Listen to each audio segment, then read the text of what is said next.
Très heureuse d'être là, très émue. Il y a une phrase que j'adore dire, c'est on a gagné.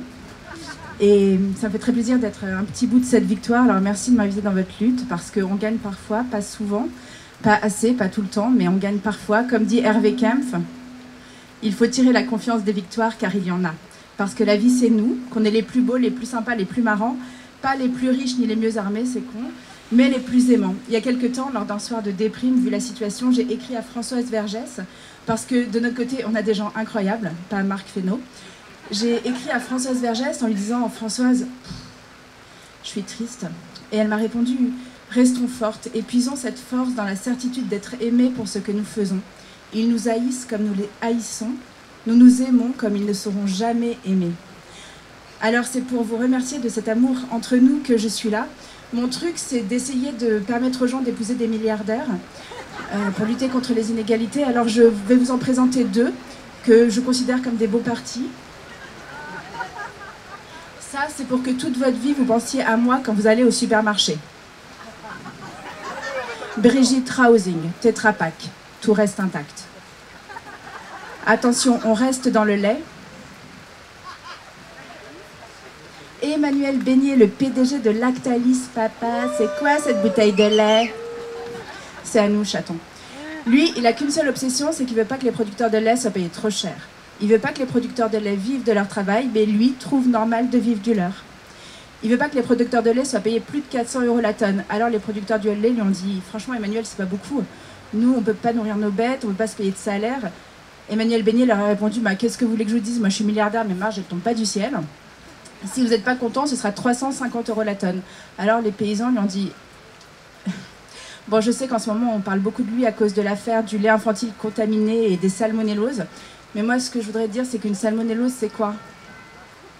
C'est une grosse gastro. Alors, je suis désolée, mais les enfants qui pleurent à cause d'une gastro, c'est comme les étudiants qui râlent pour 5 € d'APL. Ils sont pas bien armés pour l'existence. J'ai joué ce spectacle à Laval. Et en sortant, il y a des gens qui sont venus me voir et qui m'ont dit « Oh là là, mais merci, merci infiniment d'avoir pris la défense d'Emmanuel Beignet. » Alors je me suis dit qu'on avait vraiment tous un gros syndrome de Stockholm avec les milliardaires. Pour terminer, comme j'aime beaucoup jouer dans les forêts pour éviter que Darmanin les coupe, je vais vous lire dans cette magnifique forêt à la biodiversité incroyable des humains. Un cerf.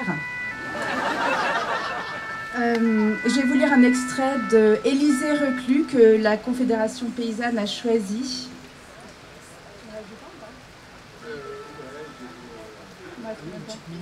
Une petite minute, ok. Non, pas 3 minutes quand même. Enfin, je suis en train de perdre du temps, merde, fais chier, je sais n'importe quoi. Pensez déjà Élisée Reclus. Ah voilà.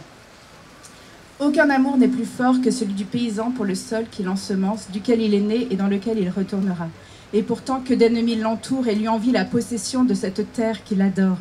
Le percepteur d'impôts taxe sa charrue et lui prend une part de son blé.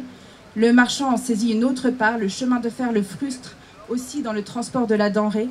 De toutes parts, il est trompé.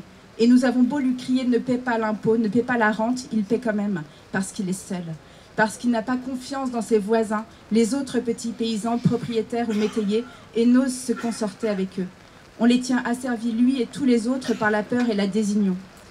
Nous sommes dans un âge de science et de méthode, et nos gouvernants, servis par l'armée des chimistes et des professeurs, vous préparent une organisation sociale dans laquelle tout sera réglé comme dans une usine, où la machine dirigera tout, même les hommes, où ceux-ci seront de simples rouages que l'on changera comme de vieux fers quand ils se mêleront de raisonner et de vouloir.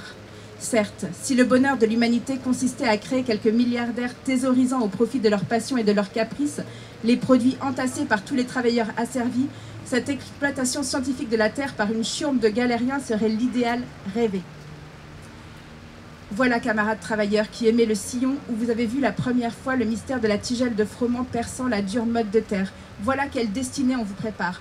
On vous prendra le champ et la récolte, on vous prendra vous-même, on vous attachera à quelques machines de fer fumantes et stridentes, et tout enveloppé de fumée, vous aurez à balancer vos bras sur un levier 10 ou 12 000 fois par jour. C'est là ce qu'on appelle l'agriculture. Et ne vous attardez pas alors à faire l'amour, ne tournez pas la tête vers la jeune fille qui passe, le contremaître n'entend pas qu'on fraude le travail du patron. Attention, la fin, elle déchire. Gardez... J'attends que le hibou passe. Merci. Gardez jalousement votre terre. Attendez, je refais, j'ai raté. Gardez jalousement votre terre, vous qui en avez un lopin. Elle est votre vie et celle de la femme, des enfants que vous aimez.